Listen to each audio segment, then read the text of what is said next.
नमस्कार मित्रांनो. आज आपण अभ्यासक्रम आणि त्या संबंधातले विश्लेषण कशा पद्धतीने करावं लागतं या संदर्भात चर्चा करणार आहोत.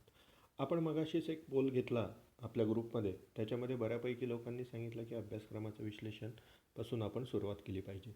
तर सर्वप्रथम आपण त्याबद्दल बोलत असताना अभ्यासक्रम का महत्त्वाचा असतो याची माहिती घेणं आवश्यक ठरतं. तर बघा, अभ्यासक्रम कोणी तयार केलेला आहे? तर आयोगाने तयार केलेला आहे, महाराष्ट्र लोकसेवा आयोगाने. आणि हा महाराष्ट्र लोकसेवा आयोग ज्या वेळेला अभ्यास तयार करतो त्यावेळेला किंवा अभ्यासक्रम जाहीर करतो त्यावेळेला त्या अभ्यासक्रमाच्या आधारे प्रश्नपत्रिकेमध्ये प्रश्न विचारले जाणार आहेत असा त्याचा अर्थ होतो. हे स्वाभाविक आहे. मात्र हा अभ्यासक्रम कोण तयार करतं? तर हा अभ्यासक्रम आयोगातले जे तज्ज्ञ मंडळी असते त्यांच्यामार्फत तयार केले जाते.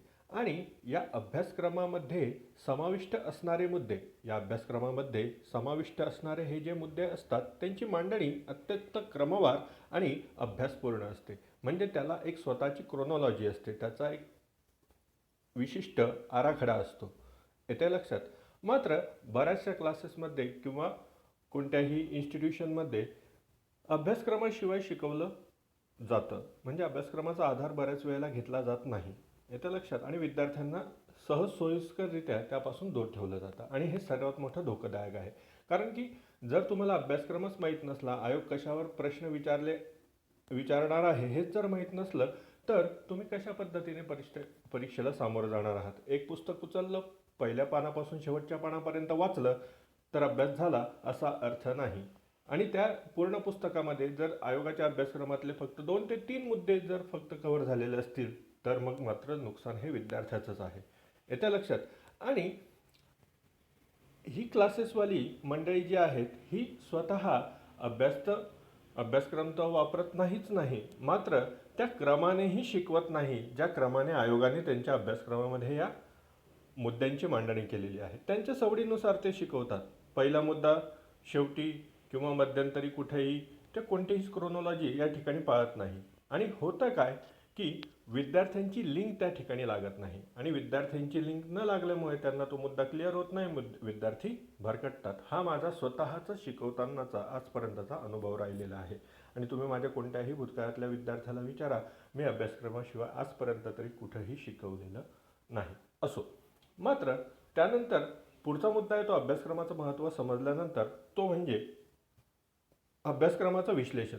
अभ्यासक्रमाचंही विश्लेषण असतं का? तर हो, निश्चित असतं. कारण की आयोगाला आपल्या सगळ्या मागण्या ज्या विद्यार्थ्याकडून हव्या आहेत, भावी अधिकाऱ्याकडून हव्या आहेत, त्या शब्दानुसार मांडणं शक्य नसतं. म्हणून आयोग त्याच्या अभ्यासक्रमामध्ये कीवर्ड्सचा वापर करत असतं. आणि हे महत्त्वपूर्ण शब्द त्याच्यामध्ये काहीतरी अर्थ दळवून घेऊन आलेले आहेत. येत्या लक्षात? आयोगाने मांडलेल्या त्या शब्दांमध्ये कोणत्या बाबी येतात, कोणत्या बाबी त्याच्या पार्श्वभूमीवर आधारित आहेत, त्याच्या पाठमोऱ्या इतिहासामध्ये दडलेल्या आहेत, हे आवश्यकरित्या त्याचं विश्लेषण करणं अत्यंत गरजेचं आहे. मात्र 80% क्लासेसवाले सरळ बॅच सुरू झाल्यानंतर किंवा कोणताही कोर्स सुरू झाल्यानंतर अभ्यासक्रमाचा विश्लेषणाचा आधार न घेता सरळ पुढे जातात आणि जेवढी काही मुद्दे सरळ शब्दामध्ये लिहिलेले आहेत तेवढी मांडून ती मोकळी होतात. आणि विद्यार्थ्याला काही दिवस फक्त अभ्यासक्रमाचं महत्त्व कळण्यामध्येच निघून जातात. मग ती बॅच होऊन जाते, त्याच्यानंतर त्याचा कोर्स आटोपतो, नंतर त्याला स्वतःहून कुठून तरी कळतं अभ्यासक्रमाचं महत्त्व, मग तो स्वतः त्याच्यातून अभ्यास करतो आणि अशातच 1-2 वर्ष या स्पर्धा परीक्षेची आणि आयुष्यातली निघून जातात. येत्या लक्षात? तर त्यामुळे आपल्याला अभ्यासक्रमाचं महत्त्व अत्यंत महत्त्वाचं आहे मित्रांनो.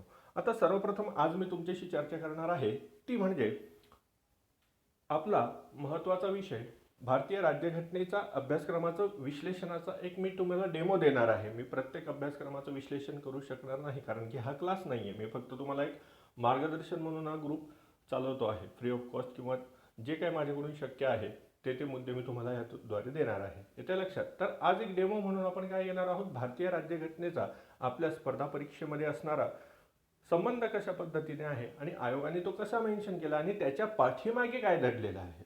येत्या लक्षात? ज्याला आपण अभ्यासक्रमाचं विश्लेषण म्हणतो.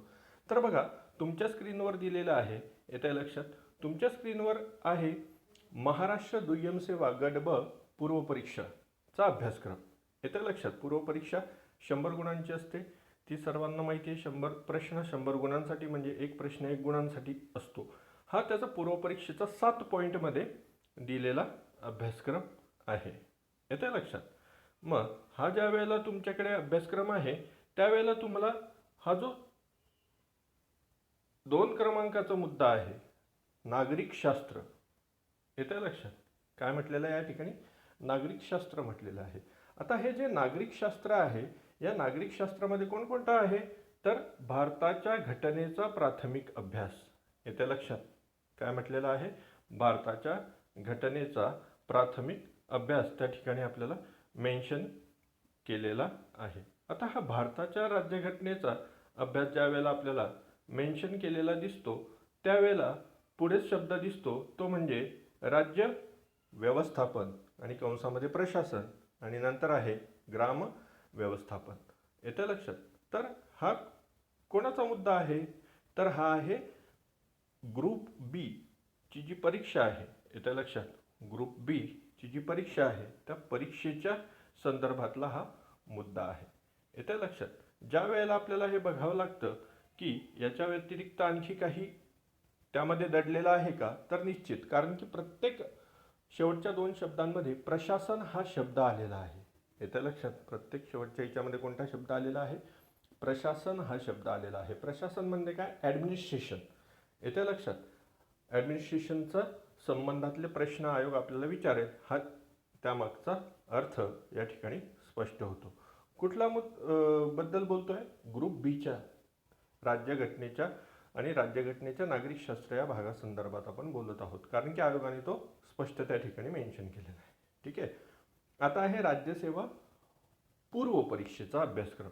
येतं लक्षात? आता राज्यसेवेचा पूर्व परीक्षेचा जो अभ्यासक्रम आहे, येतं लक्षात?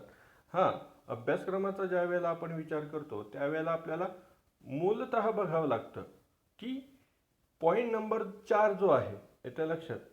यामध्ये पॉईंट नंबर 4 जो आहे हा कशाच्या संदर्भात मेन्शन केलेला आहे? तर हा महाराष्ट्र आणि भारत याच्या संदर्भातलं पॉलिटी अँड गव्हर्नन्स, त्यासोबत त्याच्यामध्ये म्हटलेलं आहे constitution, political system, Panchayati Raj, urban governance, public policy, rights issues. येते लक्षात? आता याचं मी मराठीत थोडक्यात भाषांतर सांगतो.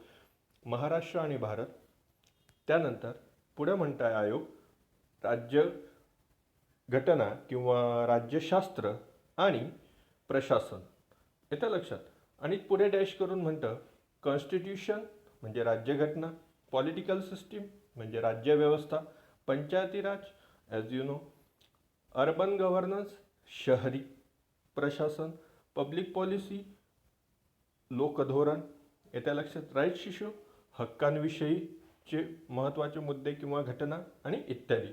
हा शेवटचा शब्द जो आहे ना मित्रांनो तो खूप घातक आहे. इत्यादी. इत्यादी म्हणजे काय?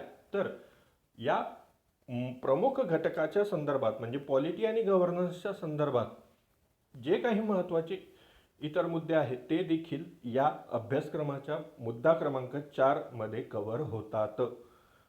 कुठल्याबद्दल बोलतोय आपण? राज्यसेवेचा पूर्व परीक्षेचा अभ्यासक्रम, त्याच्यामधले राज्यघटनेला कोणते मुद्दे आहेत, आयोगाने त्याच्या स्वतःच्या सिलेबसमध्ये काय म्हटलेलं आहे त्याच्या संदर्भात आपण चर्चा करत आहोत. येते लक्षात? मग सगळ्यात महत्त्वाची बाब या ठिकाणी कोणती येते? तर सगळ्यात महत्त्वाची बाब या ठिकाणी येते ती म्हणजे आता कॉन्स्टिट्यूशनमध्ये काय वाचायचं? येते लक्षात? कॉन्स्टिट्यूशनमध्ये काय वाचायचं? तर कॉन्स्टिट्यूशनमध्ये ज्या वेळेला आपल्याला काय वाचायचं हा प्रश्न निर्माण होतो त्यावेळेला समोरचा तुम्हाला जे देईल, येते लक्षात? समोरचा म्हणजे कोण? तुमचा शिक्षक असेल, तुमचा मार्गदर्शक असेल, तो तुम्हाला जो देईल ते तुम्ही त्या कॉन्स्टिट्यूशनमध्ये अभ्यासणार आहात. येते लक्षात? तर असं चालेल का? तर निश्चित नाही, असं चालणार नाही. कारण की आयोगाला त्या कॉन्स्टिट्यूशनमधून काय अपेक्षित आहे हे तुम्हाला ऑथेंटिकली माहीत पाहिजे. ओके, हे तुम्हाला ऑथेंटिकली त्या ठिकाणी माहीत असणं गरजेचं आहे. ओके, मग त्याच्यानंतर आपण ज्या वेळेला मुद्दा घेतो पुढचा पॉलिटिकल सिस्टीम, याचा अर्थ काय सांगितलं मी? पॉलिटिकल सिस्टीमचा पॉलिटिकल सिस्टीमचा अर्थ सांगितला राज्य व्यवस्था. ते लक्षात राज्य व्यवस्थेच्या संदर्भात आपण ज्या वेळेला विचार करतो, राज्य व्यवस्था हा जो मुद्दा येतो त्याच्यानंतर पॉलिटिकल सिस्टीमचा यामध्ये काय अभ्यासायचं, पंचायती राजमध्ये काय अभ्यासायचं, अर्बन गव्हर्नन्समध्ये काय अभ्यासायचं, पब्लिक पॉलिसीमध्ये काय अभ्यासायचं, हक्कांच्या मुद्द्यांसंदर्भात काय अभ्यासायचं. तर हे सर्व महत्त्वाचे मुद्दे या ठिकाणी आपल्याला आलेले दिसतात किंवा शंका उपस्थित करतात. मग त्याची परिपूर्ण माहिती तुम्हाला कशात मिळते, या पूर्वपरीक्षेला. आणि तुम्हाला जो मगाशी मी अभ्यासक्रम दाखवला येते लक्षात, या क्रमांक 2च्या नागरिकशास्त्र, भारतीय राज्यघटनेचा प्राथमिक अभ्यास, राज्य व्यवस्थापन, त्यातल्या त्यात ग्राम व्यवस्थापन, याच्यामध्ये कोणते मुद्दे अभ्यासायचे याची माहिती आयोगाच्या स्वतःच्या अभ्यासक्रमामध्ये दिलेली आहे. आणि तो अभ्यासक्रम आहे राज्यसेवा मुख्य परीक्षेचे अभ्यासक्रम. मग आपण विषय निवडलेला आहे तो म्हणजे भारतीय राज्यघटना किंवा संविधान आणि त्याच्या संदर्भातलं राजकारण. येते लक्षात. आता भारतीय संविधान आणि गेल्या सिलेबसमध्ये आपण जो ग्रुप बीचा पूर्वपरीक्षेचा सिलेबस बघितला आणि राज्यसेवा पूर्वचा सिलेबस बघितला, त्याच्यामधला पहिला शब्द काय, भारतीय राज्यघटनेचा प्राथमिक अभ्यास किंवा भारतीय राज्यघटनेचा अभ्यास. येते लक्षात, किंवा कॉन्स्टिट्यूशन. ओके. मग भारतीय संविधानाचा पहिलाच मुद्दा या ठिकाणी आयोगाने तुम्हाला आम्हाला दिलेला आहे. येते लक्षात. आता तुम्हाला आम्हाला हा मुद्दा दिलेला असताना, येते लक्षात, तुम्हाला आम्हाला हा भारतीय संविधानाचा मुद्दा दिलेला असताना पूर्वला तो दिलेला आहे काय एलॅबरेट करून, तर नाही दिलेला. बरोबर. आता हा जर मुद्दा तुम्हाला दिलेला नाही, त्याचं विस्तृतीकरण तुम्हाला राज्यसेवा मुख्यच्या अभ्यासक्रमामध्ये, तर मग राज्यघटनेमध्ये किंवा भारतीय संविधानामध्ये काय अभ्यासायचं येते लक्षात, तर त्या ठिकाणी अभ्यासायचं भारतीय संविधान निर्मिती प्रक्रिया, पहिला मुद्दा. त्यानंतर तुम्ही वाचायला हवं किंवा अभ्यासायला हवं संविधानाची ठळक वैशिष्ट्ये. त्यानंतर काय वाचायला हवं, संविधानाचे तत्वज्ञान. कोणतं तत्वज्ञान कंसात आयोग म्हणतं, तर धर्मनिरपेक्ष, लोकशाही आणि समाजवादी. त्यानंतर आहे मूलभूत हक्क. संपत्तीच्या हक्क या मूलभूत हक्काच्या दर्जात झालेले बदल. तो संपत्तीचा हक्क तर अभ्यासायचा आहेच, मात्र त्याच्या दर्जात कसा बदल झाला याचा देखील तुम्हाला अभ्यास करणं अपेक्षित आहे, असं आयोग स्वतःच्या अभ्यासक्रमामध्ये स्पष्ट नमूद केलेलं तुम्हाला तुमच्या डोळ्यासमोर दिसतं आहे. त्यानंतर शिक्षणाच्या हक्काचा मूलभूत हक्कांमध्ये समावेश कसा झाला, काय झाला, त्याचा इतिहास काय, याच्या संदर्भात देखील आपल्याला चर्चेचे मुद्दे या ठिकाणी विचारलेले दिसतात. त्यानंतर राज्याच्या धोरणाची मार्गदर्शक तत्वे. येते लक्षात. आता राज्याच्या धोरणाची मार्गदर्शक तत्वे ज्या वेळेला आपण बघतो, त्यामध्ये आयोग काय नमूद करतं, तर आयोग या ठिकाणी नमूद करतं मूलभूत हक्क व राज्याच्या धोरणाची मार्गदर्शक तत्वे यातील परस्पर संबंध. नंतर म्हणतं कामाचा हक्क, महात्मा गांधी रोजगार हमी योजना, मनरेगा. आणि त्यानंतर आहे माहितीचे अधिकार. याचा देखील स्वतंत्र अभ्यास तुम्हाला करणं या ठिकाणी अपेक्षित आहे.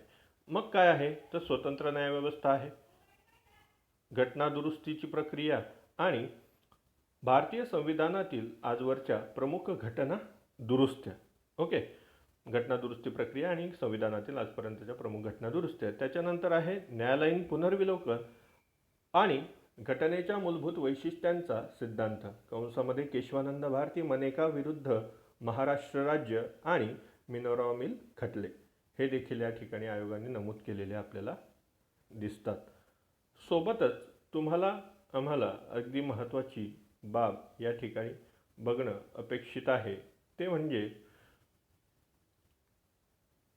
प्रमुख आयोग आणि मंडळांची रचना. आणि मग प्रमुख आयोग कोणते, निवडणूक आयोग, UPSC MPSC सारखे आयोग, राष्ट्रीय महिला आयोग, मानवी हक्क आयोग, राष्ट्रीय अल्पसंख्याक आयोग, अनुसूचित जाती जमाती आयोग, नदी पाणी विवाद निवारण मंडळ आणि केंद्रीय माहिती आयोग. येतं लक्षात. हे सर्व घटक मित्रांनो फक्त कशाच्या संदर्भात आहे, हे कोणता एक मुद्दा अभ्यासायचा आहे तुम्हाला. ज्या वेळेला तुम्ही भारतीय संविधान म्हणजे इंडियन कॉन्स्टिट्यूशनचा अभ्यास या एका पॉईंटचा, येतं लक्षात, कारण की हा पॉईंट आहे मित्रांनो, अख्खा सिलेबस नाही आहे, हा फक्त एक पहिला पॉईंट या ठिकाणी नमूद केलेला आहे. येत्या लक्षात, या पहिल्या पॉईंटमध्ये एवढे सर्व मुद्दे आम्हाला अभ्यासायचे आहेत. म्हणजे याचा अभ्यास, या पहिल्या मुद्द्याचा अभ्यास करणं म्हणजे हे सर्व घटक कव्हर करणं होय, आणि याच क्रमाने ते कव्हर झाले पाहिजेत. येत्या लक्षात. आता भारतीय संविधान हा शब्द फक्त एका याच्यात दिलेला आहे बघा, चौथा. येत्या लक्षात, चौथ्या क्रमांकाचा मुद्दा, Maharashtra and India polity and governance. त्याच्यामधला पहिला शब्द कोणता आहे? कॉन्स्टिट्यूशन, म्हणजे संविधान. मात्र संविधानाच्या या एका शब्दामध्ये किती माहिती अपेक्षित आहे आयोगाला? तर एवढी सर्व माहिती आयोगाला या एका शब्दाखाली अपेक्षित आहे, आणि याच क्रमाने अपेक्षित आहे. येत्या लक्षात. म्हणजे मग हे मुद्दे किती झाले? जवळजवळ 12 मुद्दे या ठिकाणी आहे. 12 आणि त्याच्यानंतर हे असे 3 आणि हे 8, अशा पद्धतीने असे 20 ते 22 मुद्दे तुम्हाला या ठिकाणी अभ्यासावे लागतील, असं आयोग त्यांच्या ठळक मुद्द्यांमध्ये जे छापलेले आहे त्याच्या संदर्भात म्हणत आहे. येतं लक्षात. बरं, त्यानंतर पुढचा शब्द कोणता आहे? Political system. पुढचा शब्द कोणता आहे? पॉलिटिकल सिस्टीम, राज्य व्यवस्था. येत्या लक्षात. आता राज्य व्यवस्थेमध्ये कसला अभ्यास करायचा? येत्या लक्षात. राज्य व्यवस्थेमध्ये कसला अभ्यास करायचा? तर राज्य व्यवस्थेमध्ये अभ्यास करायचा, या ठिकाणी तुम्हाला स्क्रीनवर दिसतंय त्याप्रमाणे, भारतीय संघराज्य व्यवस्था पहिल्यांदा अभ्यासायची. त्यानंतर भारतीय राजकीय व्यवस्था, इंडियन पॉलिटिकल सिस्टीम. येतं लक्षात. हे दोन ज्या वेळेला तुम्ही अभ्यास कराल त्यावेळेला भारताची राज्य व्यवस्थेचा अभ्यास, म्हणजे कोणकोणती? संघराज्य व्यवस्थापन आणि राजकीय व्यवस्थापन, या दोघांच्या अभ्यासातून तुमचा एक घटक कव्हर होतो, जो आयोगाने मगाशी म्हटला पूर्वपरीक्षेला, पॉलिटिकल सिस्टीम, राज्य व्यवस्था. राज्य व्यवस्था म्हणजे कोणत्या?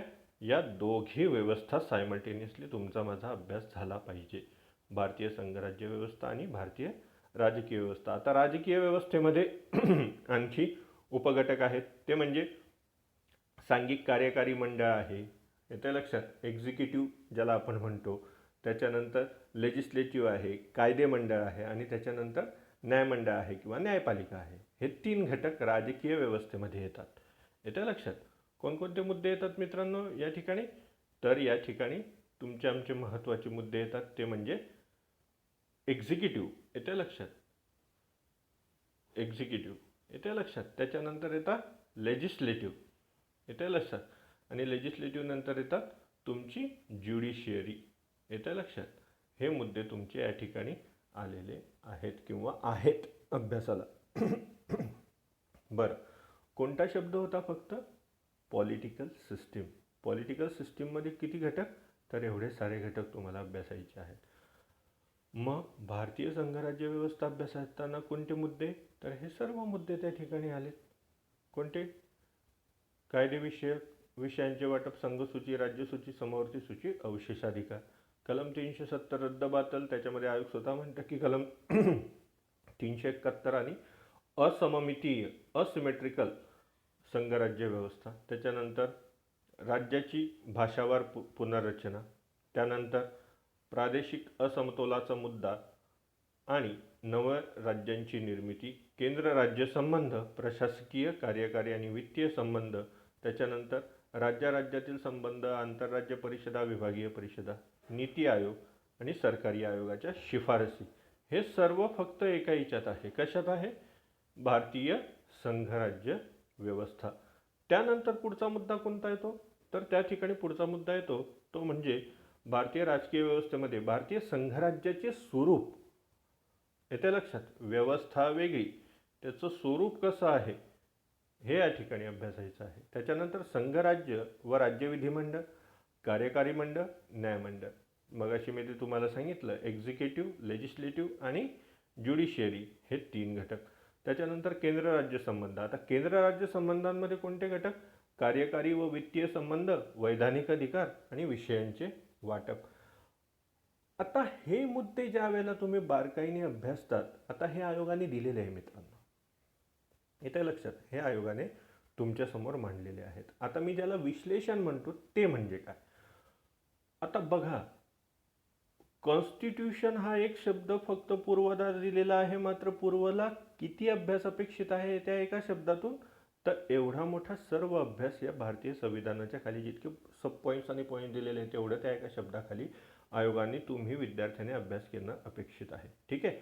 आता त्यातल्या त्यात येते लक्षात, आता त्यातल्या त्यात पहिला मुद्दा कोणता, तर पहिला मुद्दा आहे संविधान निर्मितीची प्रक्रिया.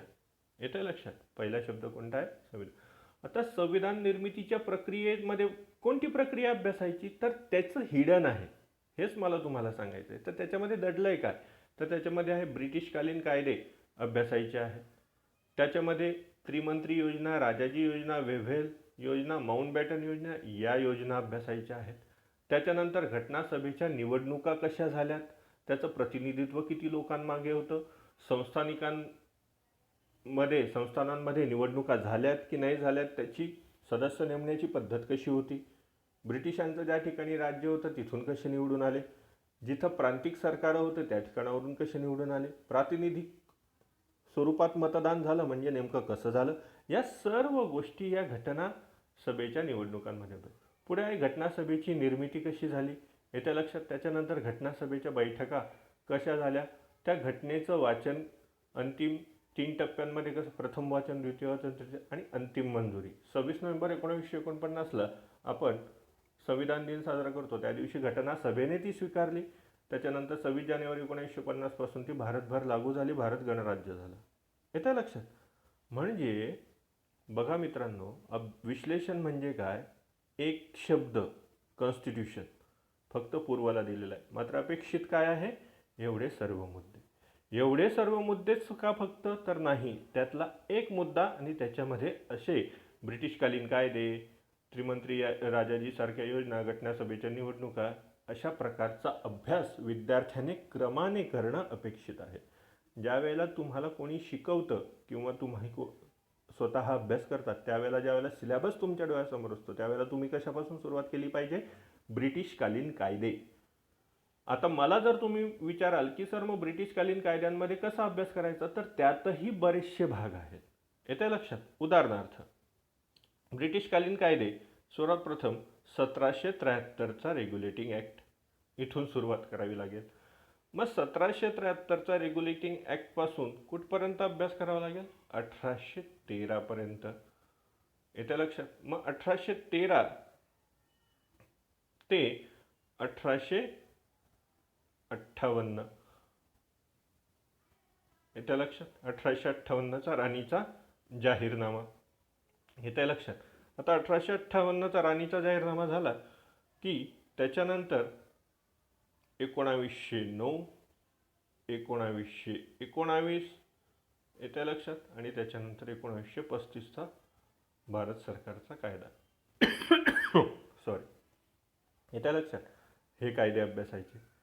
त्यानंतर 1935चा कायदा झाल्यानंतर त्याच्यानंतर पुन्हा कायदा अभ्यासावा लागतो, तो म्हणजे 1947चा भारत स्वातंत्र्याचा कायदा, जो ब्रिटिश पार्लमेंटमध्ये भारताला स्वातंत्र्य देण्यासंदर्भात भारतातली राणीचं सरकार संपवण्याच्या सर्वात ब्रिटिश पार्लमेंटचं सरकार संपवण्याच्या संदर्भातला तो कायदा त्या ब्रिटिश पार्लमेंटमध्ये पारित करण्यात आलेला होता. आता तुमच्या लक्षात येईल मित्रांनो, ब्रिटिशकालीन कायदे कसे, कुठून कुठपर्यंत आणि कोणत्या टप्प्यांमध्ये, कोणत्या बॅचेसमध्ये तो अभ्यासावा लागतो. हा एवढं झालं तर तुमचा पहिला भाग कव्हर होईल. कोणता, एवढा अभ्यास केल्यानंतर तुमचा पहिला एवढे कायदे अभ्यास केल्यानंतर ब्रिटिशकालीन कायदे, येते लक्षात.